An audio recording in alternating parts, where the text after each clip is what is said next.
Bonjour, Dorian Gosse, bricoleur à domicile. Nous allons voir comment choisir et utiliser une scie.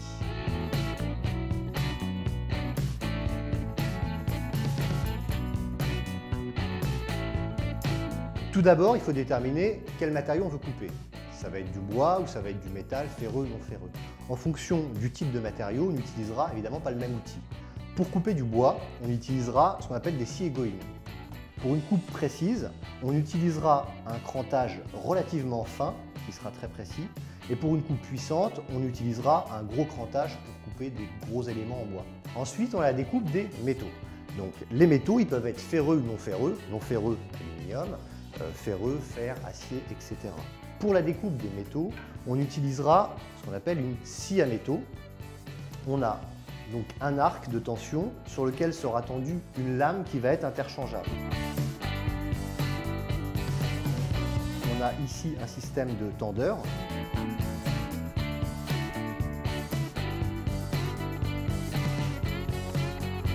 On vérifie qu'elle est bien plaquée.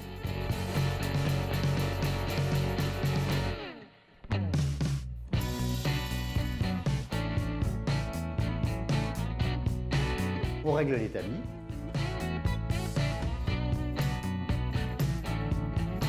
Soit on va utiliser des serre-joints pour maintenir la pièce à couper, soit on utilise effectivement un établi comme celui-là qui va permettre d'enserrer la pièce. On va guider le premier trait de scie avec le doigt pour faire une entame. On va mettre des grands traits de scie avec quand même pas mal de puissance en appuyant fortement sur le tranchant de la lame. Lorsqu'on est sur la fin de la coupe, on va essayer de tenir la partie de rejet pour éviter que le bois se fracture. On pourra ébavurer après avec une petite lime. Pour découper du métal et avoir une coupe de précision, il est préférable d'utiliser un étau.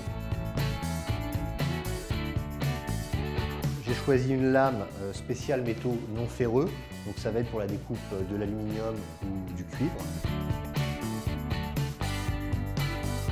On va faire des grands mouvements en appuyant légèrement, pas trop fortement. Arrivé en fin de coupe, on va tenir la pièce de rejet pour éviter que le métal se plie ou se fracture sur la fin.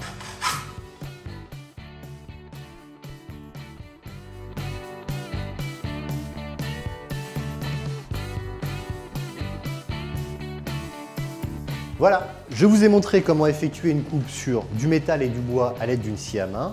Retrouvez le reste de mes vidéos en vous abonnant à la chaîne Minute Déco ou sur mon site dodolbricolo.fr.